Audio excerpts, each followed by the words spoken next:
Good morning.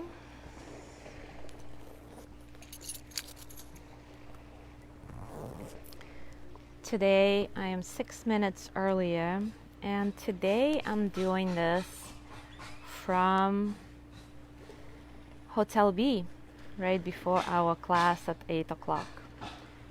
So as you can hear, the noises may be different, the view may be a little bit different, but we're gonna enjoy it.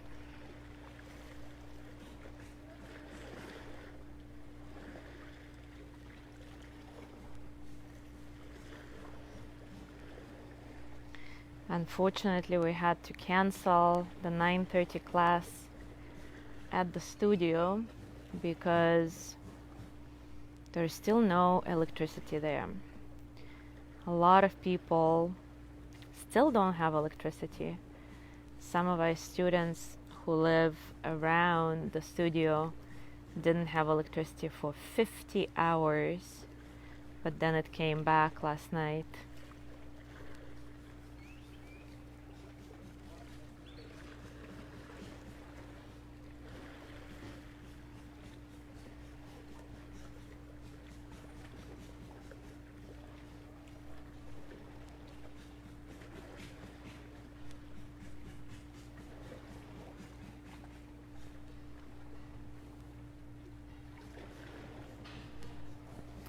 Good morning, Gina.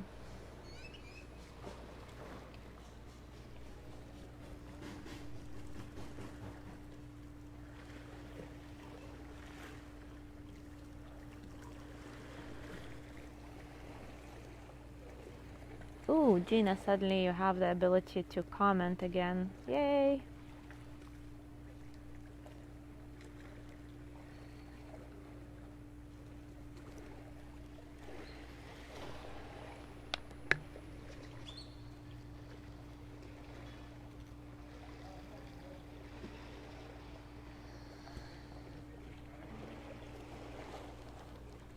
Good morning, Yanni. I just mentioned that today I am transmitting from the Hotel B, right before our class here that starts at 8 o'clock. And everybody is welcome, although the class, the practice is usually a little bit stronger than at 9:30 or restorative or whatever, but you're welcome to just come and do your own thing. Maybe challenge yourself a little bit, or not, or just enjoy your own practice on the ocean front. Good morning, Mary Kay.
All right, it is time for us to start. And today we're gonna begin an exploration of the next yama or ethical guideline in yoga. This one is called Satya, truthfulness. The Yoga Sutra that goes along with it states, for those grounded in truthfulness, every action and its consequences are imbued with truth. Satya, or truthfulness, the second of the 5 yamas described in the Yoga Sutra, guides us to think, speak, and act with integrity. The word Sat means that which exists, that which is. Therefore, Satya is seeing and communicating things as they actually are, not as we wish them to be. And this can be quite challenging, of course, since we all perceive life through a conditioned mindset, our own thoughts, our beliefs, past experiences, all of the shape and color, whatever we see. And as such, none of us experiences an event in the same exact way. Also, what we experience as truth one day may not be the same truth we live the next day. And practicing Satya requires staying open to truth in the present moment as it reveals itself. It's not always an easy task, but it's very rewarding. Before we start the silent practice today, I'd like to read some passages from Deborah Adeli's Yamas and Niyamas book. Carl Jung writes, "A lie would make no sense unless the truth was felt to be dangerous." I'll repeat that. A lie would make no sense unless the truth was felt to be dangerous. So why do we lie? Are we afraid to hurt someone's feelings? Or afraid if we told the truth we would not be liked or admired anymore? Deborah Adele writes, "I have a friend who states, I always show up differently with different people. My biggest fear is that everyone I know will be suddenly in the same room at the same time, and then I won't know who to be."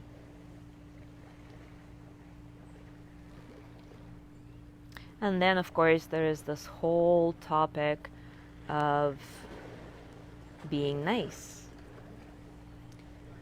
Deborah Adele writes, "I once heard Yogiraj Achala say that you have to watch out for nice people. And being a nice person myself, I was at first taken aback, offended, and then confused. So I took the statement to heart and began pondering its truth. I began to see the distortion that sits between being nice and being real. Nice is an illusion, a cloak hiding lies. It is an imposed image of what one thinks that should be. People who are nice hold truth inside until they reach a breaking point, and then they become dangerously inappropriate. I know," she writes, "because I used to be such a person."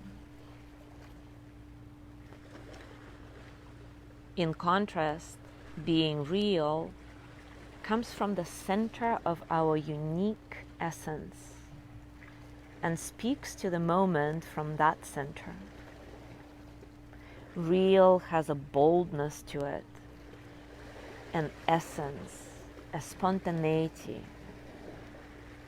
Being real asks us to live from a place where there is nothing to defend, nothing to manage.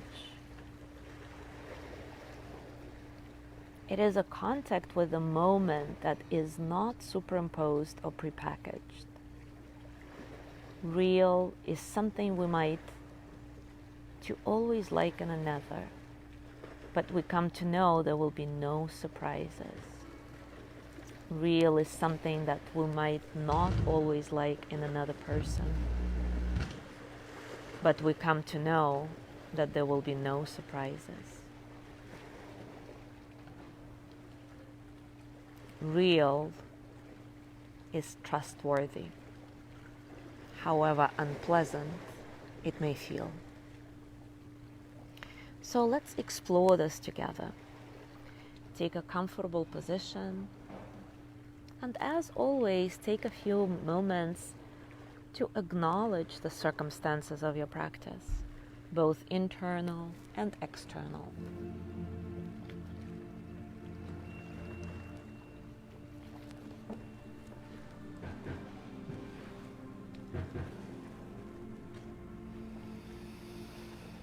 As you take this pause, inhabit it with all your senses.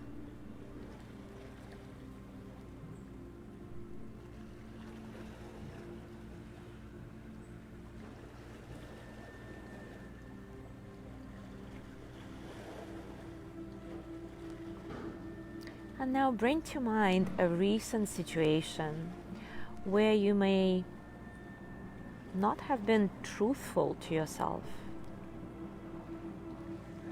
Maybe you silenced your opinion. Maybe you said yes when you meant no.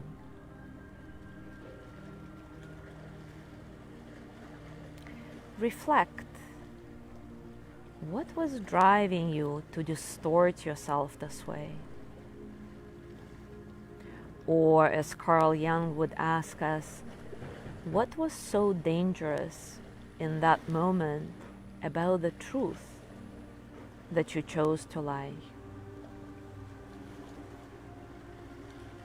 These are all the questions that merit our pondering.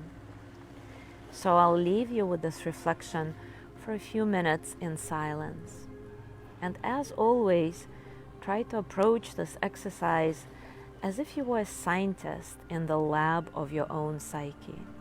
There is nothing bad or good about what you find out. Everything is just a data point. So without judgment, without expectation, collect those data points.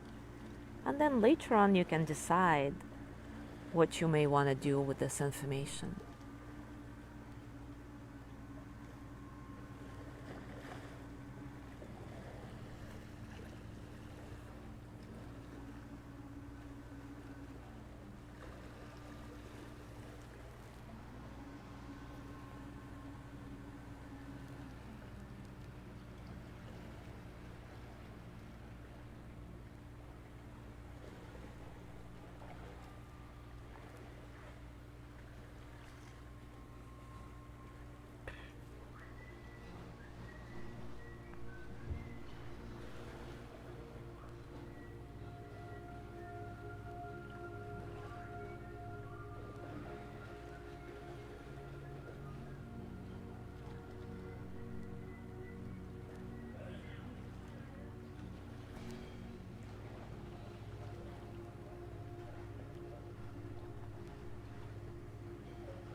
Whatever you find out, just go with it.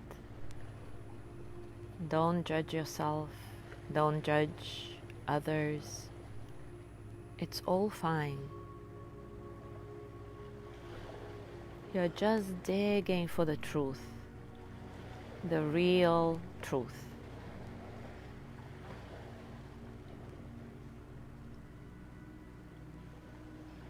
Nothing to fear about.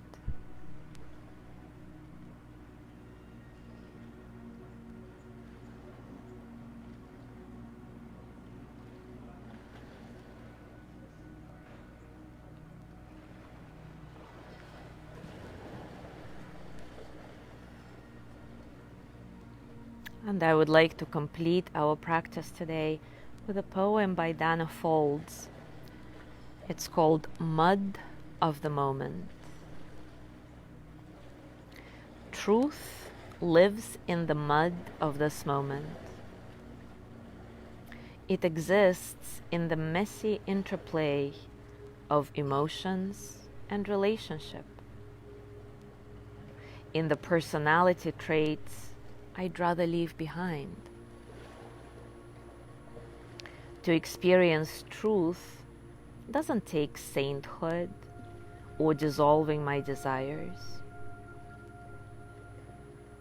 It requires diving into the muck and mire of what's here, feeling all the anxiety or fear,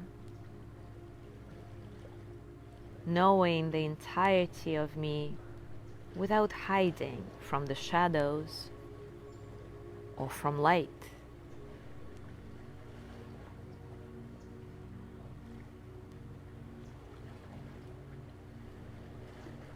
Choosing to be now, awareness makes the leap to see that I am truth, always was, and always will be, the radiant singularity, the infinite in human form. The lotus never blooms without sinking its root in the mud.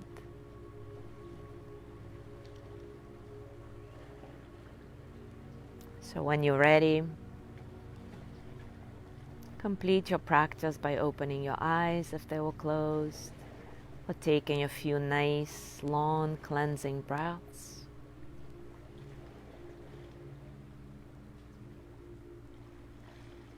And as you go about your day today, notice when you're trying to be nice versus real. And see if you can understand what's driving this desire. What is so dangerous about the truth that you are choosing to distort it? Again, do it nicely, kindly, playfully even, without judgment, without guilt. Just collecting data points. When you have a lot of them, a whole database, you'll figure out what to do with them. For now, just be a scientist in the lab of your psyche. Thank you so much for being here. Have a wonderful day, and I will see you tomorrow.